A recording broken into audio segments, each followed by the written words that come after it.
sekarang begini, kalau akibat sholat Jumat misalkan, mudah-mudahan tidak, kemudian yang terpapar COVID-19 banyak, berarti penyebabnya adalah ibadah. Itu bisa jadi fitnah kubro gitu. Jadi fitnah ke ibadahnya, jadi fitnah ke ibadahnya gara-gara sholat Jumat begitu. Masyarakat banyak tersebar, itu bisa jadi fitnah.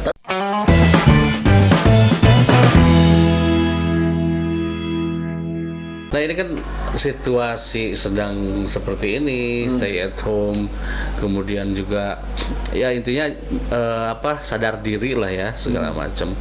Tapi kan ada orang-orang atau pihak-pihak tertentu yang memang memanfaatkan ini gitu, baik secara materi ataupun ekonomis atau secara politik gitu. Itu gimana sih? Kan ngeri gitu kalau kayak gitu tuh.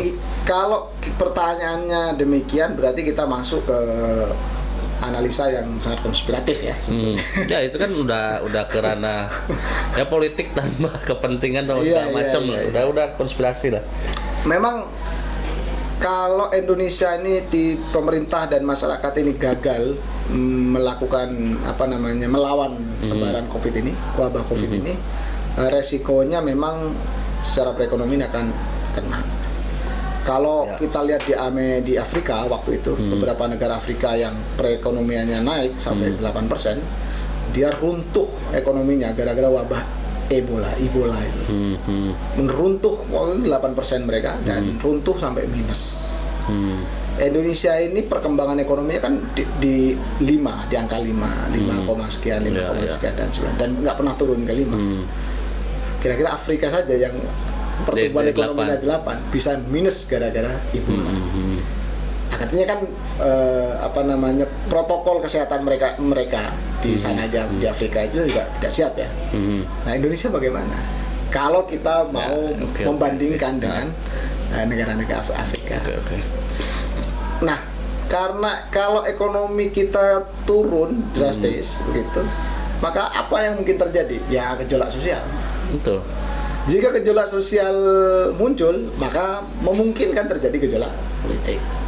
Pasti kan? Kalau ketika biasanya demikian. Kan gitu kan? Biasanya demikian. Nah, saya berharap karena ini kalau saya menyampaikan kritik kepada pemerintah ini bagian dari hubul waton, bukan sebagai oposisi pemerintah. Betul. Orang banyak orang di Republik ini mengkritik pemerintah sebagai oposan. Sebagai oposan masih ada residu Pilpres kemarin. Ya. Bahkan kayaknya bukan masih ada, masih banyak. Kayaknya. Masih kental. Jadi kalau santan itu kental banget ini. Residu Pilpresnya itu masih kental. Saya berhak mengkritik pemerintah sebagai warga masyarakat, sebagai bagian dari Nahdien karena itu bentuk kecintaan saya terhadap negara gitu. Baik Pak Jokowi sendiri ataupun Pak Prabowo, yang dua kan Pak Prabowo sudah bagian dari pemerintahan. Iya.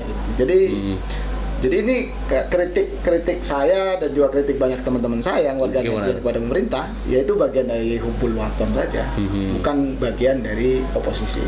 Kan mengkritik dengan dasar cinta itu kan berbeda. Ya, betul. Dengan mengkritik dengan dasar tapi kritiknya di channel. Kritiknya saya sampaikan di sini. Mudah-mudahan didengar oleh pemerintah. Ya, di Kabupaten Kuningan sendiri misalkan, karena kebetulan saya sedang berada di sini. Ya pemerintah harus rendah diri saya kira. Mulai mengajak bicara tokoh-tokoh masyarakat bagaimana memitigasi terutama mitigasi supaya wabah ini tidak panjang begitu, tidak meluas.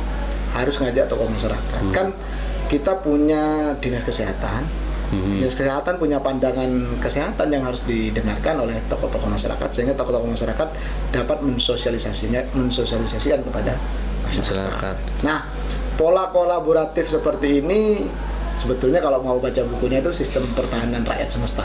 Ya. Ada itu. Sebelumnya di video sebelumnya itu sudah dibahas oleh Pak Akbar itu, sejarawan Cirebon itu dibahas. Gunung Jati itu gitu.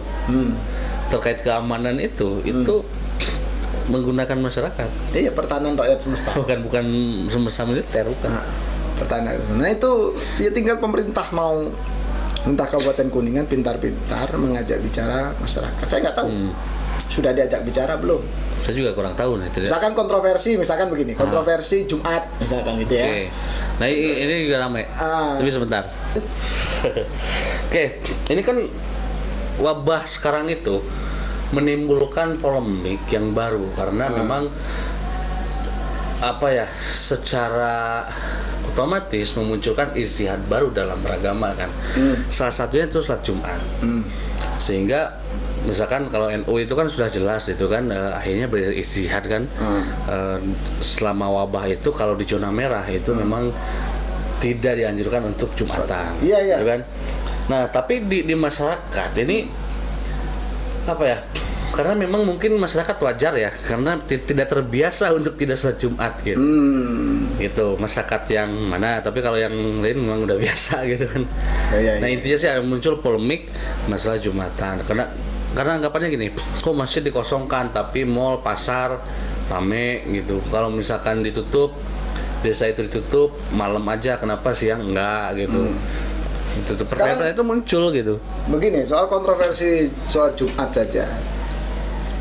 Ibadah itu bukan hanya sholat Jumat. Dan mengganti sholat Jumat itu bukan hal yang baru, dalam fikih itu hal yang baru.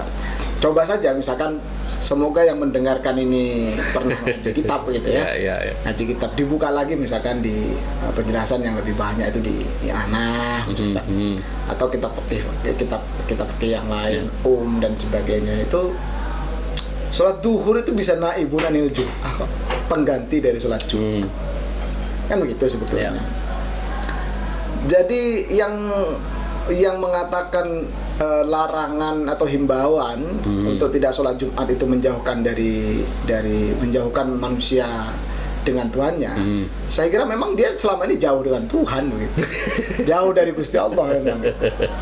Ya gimana kan Allah itu udah ngomong saya itu lebih dekat daripada daging manusia dengan manusia itu. Tapi bahkan unik ya.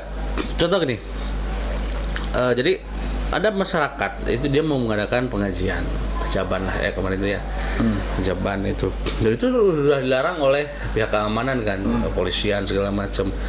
Tapi nyangkalnya itu kan lah tesien aku corona gitu. Jadi dia gak takut sama corona, takutnya karena ada Allah gitu kan. Tapi sebelumnya dalam konteks lain nggak gitu.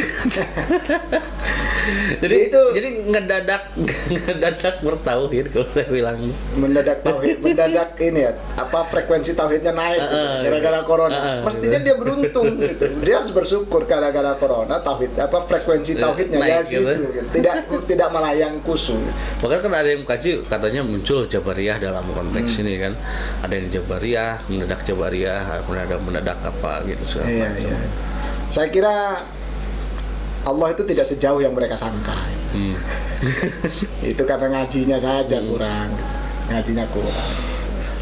Nah, terkait masalah Jumatan, itu kan sebetulnya PBNU sendiri kalau disimak gitu ya, keputusannya itu kan masih dinamis sebetulnya, tergantung zonanya kan. Kalau zonanya merah, maka itu memang dianjurkan untuk tidak. Gitu. Tapi kalau misalkan zonanya masih hijau, contoh Cianjur itu masih dianggap zona hijau, jadi tidak terkena anjuran itu. Cianjur itu setahu saya tidak hijau, karena pernah ada yang meninggal dari Cianjur Sukabumi itu. Oh gitu. Pegawai Telkom itu yang meninggal di Cianjur itu positif corona itu. Itu positif. Positif corona. Itu kan kemudian diklarifikasi oleh pemerintah. Iya, yang meninggal tadinya diberitakan bukan corona. Kemudian direvisi oleh pemerintah, iya itu corona. Nah, terus selanjutnya Cianjur gimana tuh? Ya, sebaiknya menurut saya untuk sampai hari ini safety saja, tidak perlu sholat Jumat terlebih dahulu, sholat duhur saja sebagai naibun anil jum'ah gitu. Toh itu nggak dosa kok gitu. Bukan hotok juga, bukan dosa juga. Kan kadang-kadang masyarakat Muslim kita itu karena literasinya kurang gitu. Saya tidak mengatakan rendah, tapi kurang. Dia tidak bisa membedakan antara hotok dan dzambun atau dzunub. Hotok itu kesalahan, tapi tidak berkonsekuensi terhadap dosa.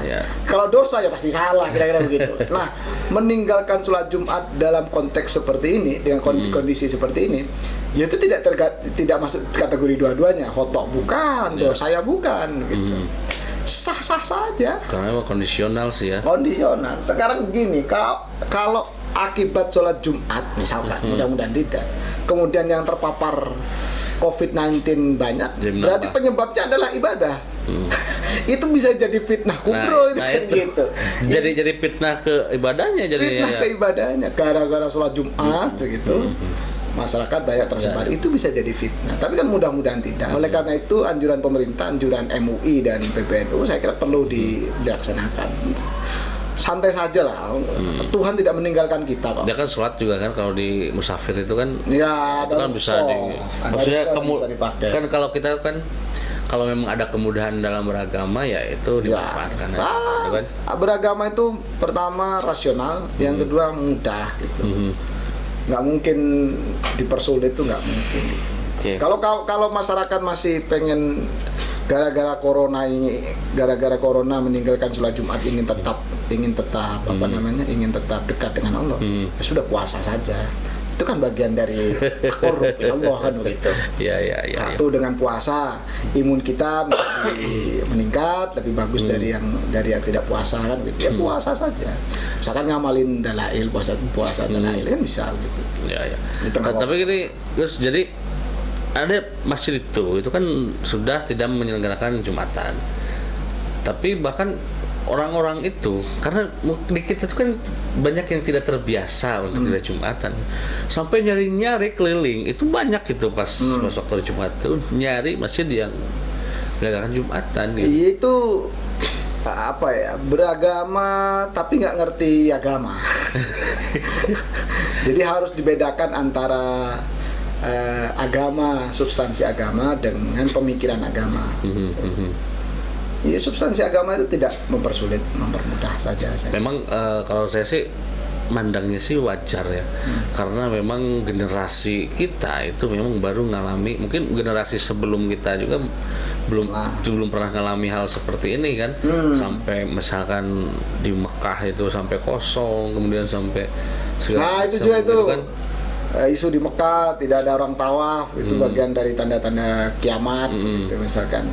Apa iya bener nggak ada yang tawaf? Setahu saya masih ada kan, memang jumlahnya sedikit. Iya, jumlahnya sedikit karena di lantai bawah itu memang tidak diperbolehkan orang masuk untuk memproteksi Ka'bah. Ya, tapi kan di masjidnya kan yang itu kan. Iya, di lantai 2, lantai 3-nya kan masih jalan tawaf itu. Jadi ya nggak usah lah membuat fitnah tambahan gitu ya, nggak perlu lah. Oke.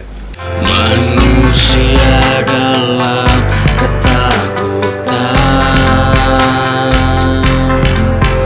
menyebar wabah kesakitan,